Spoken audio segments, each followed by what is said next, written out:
Hello everyone, this side प्रीति कौशिक। और आज का जो हमारा टॉपिक है वो है WTO यानी वर्ल्ड ट्रेड ऑर्गेनाइजेशन। तो हमने स्टडी करना है WTO होता क्या है और WTO का इम्पैक्ट क्या पड़ा हमारी इंडियन इकोनॉमी के ऊपर। तो कहते हैं world trade organisation is expected to play an important role in the context of globalisation of the world economies.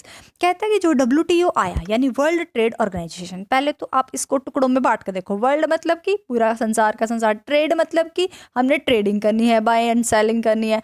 Organisation का मतलब क्या?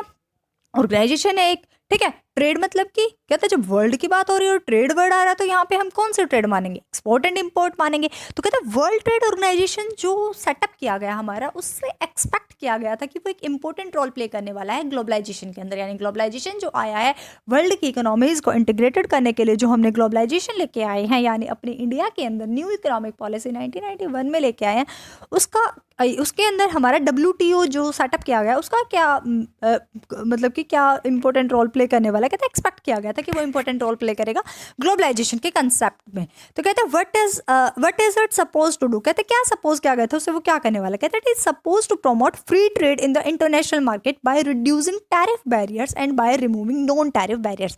कहते हैं WTO से ये सपोज किया गया था, यानी क्या कि वो प्रमोट करेगा फ्री ट्रेड इंटरनेशनल मार्केट के अंदर। फ्री ट्रेड को प्रमोट करेगा, कैसे प्रमोट करेगा? टैरिफ बैरियर्स को रिड्यूस करके और नॉन टैरिफ बैरियर्स को रिमूव करके। टैरिफ बैरियर्स कौन से बैरियर्स होते हैं? वही टैक्स वाले जिस पर ड्यूटी लगती है, यानी कि अगर हम इंपोर्ट कर रहे हैं तो उसके ऊपर इंपोर्ट ड्यूटी लग गई। तो कहते हैं वो जो हैवी ड्यूटी लगती है उसको हम कम करेंगे, रिड्यूस करेगा।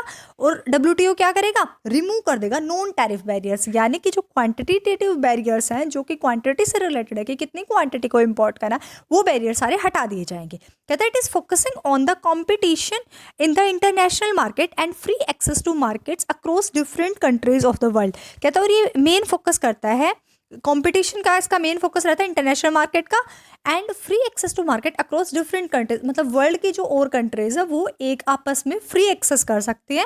यानी कंपटीशन के ऊपर ज़्यादा फोकस किया गया कि जितना ज़्यादा कंपटीशन होगा उतना ज़्यादा अच्छा प्रोडक्ट बनाएंगे वो। कहता है it is facilitating bilateral as well as multilateral trade agreements. और ये फैसिलिटेट करता है बाईलेटरल भी और मल्टीलेटरल भी ट्रेड एग्रीमेंट्स, जितने ज़्यादा हो उतना ही अच्छी बात है। यानी कि कॉम्पिटिटिवनेस को इंक्रीज करने का सबसे मेन मोटिव रहता है WTO का, वर्ल्ड ट्रेड ऑर्गेनाइजेशन का।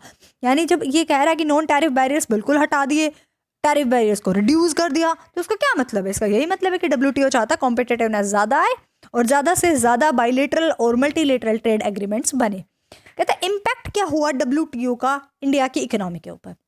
फर्स्ट पॉइंट में कहता है it is expected that WTO will offer greater export opportunity to Indian economy. कहते हैं एक्सपेक्ट किया गया था WTO से कि वो ज़्यादा एक्सपोर्ट अपॉर्चुनिटी लेके आएगा इंडियन इकोनॉमी के अंदर। और इसी वजह से जो हमारा शेयर है इंटरनेशनल ट्रेड में वो एक्सपेक्ट किया गया कि वो फ्यूचर के अंदर इंक्रीज हो जाएगा। यानी WTO आया तो सोचा कि जो वर्ल्ड ट्रेड ऑर्गेनाइजेशन है, अब सारे वर्ल्ड, पहले ग्लोबलाइजेशन के आने की वजह से इंटीग्रेशन तो आ गया, तो ये एक्सपेक्ट किया गया कि अब ज़्यादा एक्सपोर्ट होगा, यानी इंडिया भी ज़्यादा प्रोडक्शन करेगा जिसकी वजह से वो ज़्यादा एक्सपोर्ट करेगा, ज़्यादा एक्सपोर्ट अपॉर्चुनिटीज़ आएंगी तो उसकी वजह से क्या होएगा? फ्यूचर के अंदर एक्सपेक्ट किया गया है कि इंटरनेशनल ट्रेड जो है, इंटरनेशनल ट्रेड के अंदर जो हमारा शेयर है इंडिया का वो इंक्रीज हो जाएगा। सेकेंड पॉइंट में कहता है under multi fibre arrangements are textile and readymade garment trade was subject to quota restrictions. As a provision of the WTO, all these restrictions have been removed। फिर जो multi fibre arrangement था MFA, जो हमारे textile और readymade garments trade थी, इसके ऊपर भी बहुत सारे कोटा रिस्ट्रिक्शंस थे, तो उनको सबको रिमूव कर दिया गया WTO के प्रोविजन के अकॉर्डिंग। और इसने हेल्प किया इंडिया को एक्सपोर्ट को इंक्रीज करने के लिए। किसका एक्सपोर्ट इंक्रीज किया?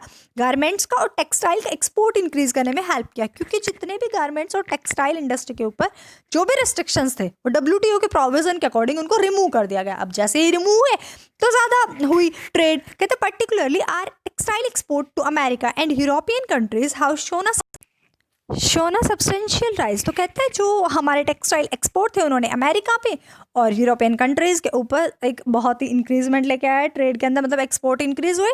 It has promoted textile industry and generated employment opportunity, और इसने टेक्सटाइल इंडस्ट्री को प्रमोट किया और उसकी वजह से क्या हुआ, एम्प्लॉयमेंट अपॉर्चुनिटी और ज़्यादा इंक्रीज हुई। थर्ड पॉइंट में कहता है due to agreed reduction in trade barriers and reduction in subsidies to the domestic producers of agriculture goods in the developed countries, price of these goods are expected to rise. कहता है जो agreed reduction हुआ ना trade barriers के अंदर और subsidies के अंदर रिड्यूस हुआ, उसकी वजह से जो डोमेस्टिक प्रोड्यूसर थे उन्होंने क्या किया, उनका जो एग्रीकल्चरल गुड था डेवलपिंग कंट्रीज़ के अंदर, उनका जो प्राइस था उनके गुड्स का, वो ये सोच रहे थे कि वो अब जैसे कि सारे बैरियर्स वगैरह हट गए तो अब ज़्यादा एक्सपोर्ट होएगा, यानी हमारी कंट्री का सामान ज़्यादा बाहर जाएगा, तो हमारे मार्केट में अंदर हमारी डिमांड ज़्यादा बढ़ेगी गुड्स की इंटरनेशनल मार्केट के अंदर। तो कहते एक्सपेक्ट किया गया था कि जो हमारे मतलब कि जो प्राइसेस होंगे इन गुड्स के वो राइज हो जाएंगे। कहता accordingly India's export of agriculture product are expected to rise. तो इंडिया के अंदर भी इंडिया के लोगों ने सोचा कि जो हमारा एक्सपोर्ट है एग्रीकल्चर प्रोडक्ट का वो इंक्रीज होएगा, एक्सपेक्ट किया गया।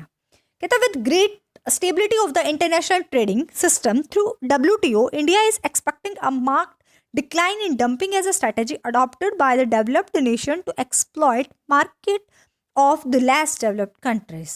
डंपिंग का यहाँ पे मतलब है बक सेल से, यानी ज़्यादा सेल होना गुड्स की डेवलप्ड कंट्रीज के अंदर, डोमेस्टिक मार्केट के अंदर, जब जहाँ पे लेस डेवलप्ड कंट्रीज हैं वहाँ पे कॉम्पिटिटिव रेट्स के ऊपर सेल करना है ना, बक सेल, ज़्यादा मात्रा में सेल करना। और ये डिस्करेज किसको करती है, डोमेस्टिक इन्वेस्टमेंट को डिस्करेज करती है, और इसी की वजह से जो डोमेस्टिक इंडस्ट्री की ग्रोथ है इन कंट्रीज़ के अंदर वो रुक जाती है। ये कहना चाह रहा है यहाँ पे कि जो डंपिंग है वो बक सेल से, डंपिंग का मतलब बक सेल से है, और ये डेवलप्ड कंट्रीज जो होती हैं वो क्या करती है, डोमेस्टिक मार्केट के अंदर, डोमेस्टिक मार्केट जो है उनका, उसके अंदर वो ज़्यादा क्या करते हैं, कॉम्पिटिटिव रेट्स पे जो लेस डेवलप्ड कंट्रीज़ हैं वहाँ पर भेज देते हैं अपना सामान। तो इसकी वजह से उनकी जो डोमेस्टिक इन्वेस्टमेंट है वो डिस्करेज होते हैं कि वहाँ पे लोग पैसा लगाना नहीं चाहते, उनको पता है कि वो लेस डेवलप्ड कंट्रीज़ के अंदर भेज देंगे। कहते हैं मेन जो हम WTO के बारे में स्टडी कर रहे हैं ना, वो स्टडी कर रहे हैं, मतलब मैं आपको कंक्लूजन बताती हूँ डायरेक्ट WTO का क्या है। सबसे पहली बात तो आपको समझ आया, तो जैसे आपको समझ आया WTO का पहले मीनिंग हमने किया, तो WTO का मतलब आपको समझ आना चाहिए कि वर्ल्ड ट्रेड ऑर्गेनाइजेशन से, जहाँ पे इंडियन इकोनॉमी के ऊपर इम्पैक्ट की जब हम बात कर रहे हैं, तो पहले पॉइंट में हमने डिस्कस किया कि ज़्यादा एक्सपोर्ट अपॉर्चुनिटी के चक्कर में कि ज़्यादा एक्सपोर्ट होगा, इसलिए हम चाहेंगे कि WTO आए। WTO के प्रोविज़न में ये मिल गया हमें कि कोटा के जो भी हमारे हैं यानी बैरियर्स हैं, tariff barriers non tariff barriers, उनको रिमूव करने की उसने सोचे, बहुत बढ़िया बात है। तीसरी बात उसने क्या कही थी, तीसरी बात उसने कही थी कि हमारे जो डोमेस्टिक प्रोडक्शन है उसका ज़्यादा एक्सपोर्ट होएगा तो हमारे जो प्राइसेस हैं वो इंक्रीज होने के चांसेस हैं। तो इसलिए क्या हुआ, इसलिए मतलब कि WTO का इंडियन इकोनॉमी के ऊपर पॉजिटिव इम्पैक्ट पड़ा है ना। तो हम ये बात कह सकते हैं जो WTO का हेड ऑफिस है वो जेनेवा में है, ठीक है, ये भी मोस्ट इंपॉर्टेंट है कि WTO का हेड ऑफिस कहाँ है, वो जेनेवा में है, ठीक है, ओके। और मेन बात तो यही थी वर्ल्ड ट्रेड ऑर्गेनाइजेशन के बारे में। तो आज हमने इंपॉर्टेंट कंसेप्ट पढ़ा WTO, वर्ल्ड ट्रेड ऑर्गेनाइजेशन, जो मैं आपको इंपॉर्टेंट करा रही हूँ पॉइंट्स, और जितने भी मैं इंपॉर्टेंट कंसेप्ट आपके पास सामने लेके आती हूँ वो सारी वीडियो आप देख लिया करो, बहुत ज़्यादा फायदा होने वाला आपको इससे, ठीक है। तो आज के लिए इतना ही, ठीक है, वीडियो को देख लेना, और अगर कोई भी आपका डाउट हो तो आप कमेंट सेक्शन में से पूछ लेना, ठीक है। तो आज के लिए इतना ही, hope you like it, thanks for watching, like share comment and subscribe. Preeti Kaushik classes, bye bye, take care, keep watching, stay blessed, stay happy, stay connected।